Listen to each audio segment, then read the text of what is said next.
Hey guys, welcome back to Juan's Garden. So today, well first, before we get started, make sure you subscribe, like, put something in the comments. I know you're gonna like this video.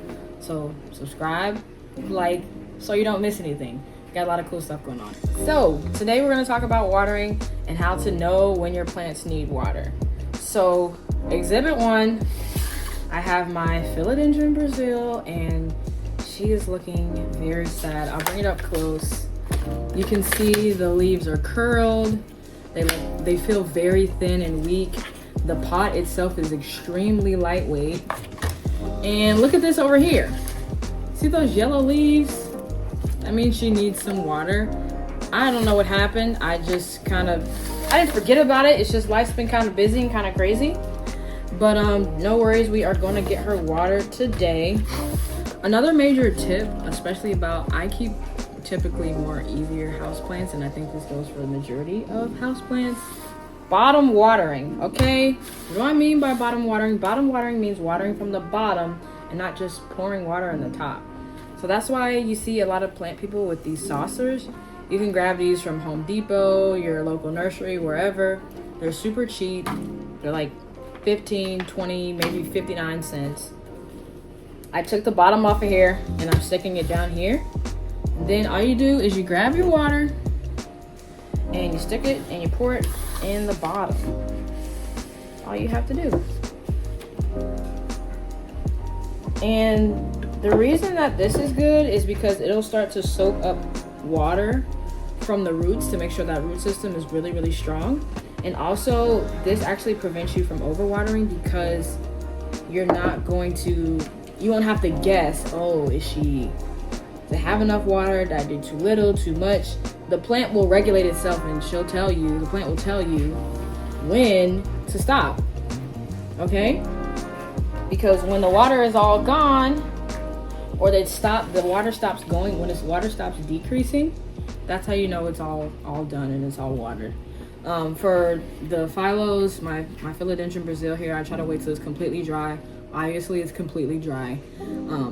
So she definitely needed some water and probably a little cleanup too, because we've got some dead leaves in here and what have you, but we'll make sure that she gets cleaned up. Okay, another thing about watering is that you also need to pay attention to the size of your plant. This is the smallest potted plant that I have right now.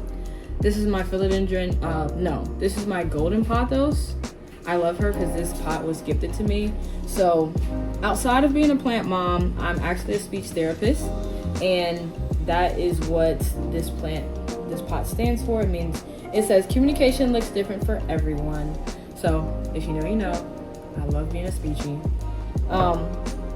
Because this plant is very small and it receives a lot of good sunlight, what you'll need is to be watering it more often. So this one, when I had it in my office, every week on the routine, every Monday when I would come back into work, I'm going to be watering it.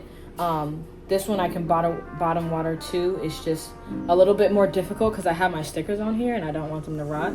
So this one I kind of veer away from the normal and water it very carefully from the top. Because I don't want it to get bugs, I'm doing a lot of pest control, and I have systemic granules because I am watering it from the top. So that's kind of like the caveat, that the give and take there. Because I am watering at the top, I am increasing my chance for pests, things like fungus gnats and things. So I have to be very careful with this, and keep things like pest control, mosquito bits, systemic granules, things like that in there. And I water her very slowly, very carefully. Another thing that's going to help you keep track of your watering for your plants is clear pots. Right here I have my Monstera adansonii, or the Swiss cheese plant, and right here I have my ficus tree, which is the red ruby kind, and both of these are in cover pots. The white is just a cover pot. The plant is not actually planted in there, but when I take them out, see, they are in clear pots. So the greatest thing about clear pots is that you can be nosy and look at the root growth and see how they're growing. Obviously this one is growing very fast. And you can also tell if they need water. You can see the soil is very dry. It's very dry. and just needs some moisture. So that's how you can tell. That's another good indicator, another good tip to help make sure that you're not overwatering or underwatering your plants. Again, see, I have my saucer. This is an 8-inch one. I'm gonna just put both of those in there, and then I'm gonna grab my watering can, and I'm just gonna let them do their thing. We're just gonna let them drink as they please. And another thing with the clear pots, you'll be able to see the soil gain moisture all the way through the top, and you won't have to guess whether, because the one I showed you before had a black pot. Obviously I can't see through that, but see, they're already soaking up the water. You can already see the soil difference in moisture. So they're just doing their own thing, and yeah, it's great. So my last thing about watering is that some plants you just have to stay in tune with. This is my Hoya. I have no idea what kind of Hoya it is. It was gifted to me from an ex-boss of mine. And Hoyas, a lot of people hate Hoyas. I don't know why, but I love them. This is one of my most unproblematic plants. She never had pests, never had any problems. She just chills, thrives on neglect. But because she's so chill, she's almost too chill, and I never really know. Like, the leaves have never severely curled up on me. The only thing that I can really tell is by the weight. She feels very lightweight, and I kind of just do it when I remember. I know that's not like super helpful, but some plants are gonna be a lot tougher to tell when they need to be watered or not, and some plants are easier than others. So as far as watering goes, this one is probably like my hardest to tell, but it's probably been like a month since I watered this, to be honest. But we're gonna give her some water today, and again, we're watering from the bottom, putting it in that saucer, and just letting her drink, letting her do her own thing.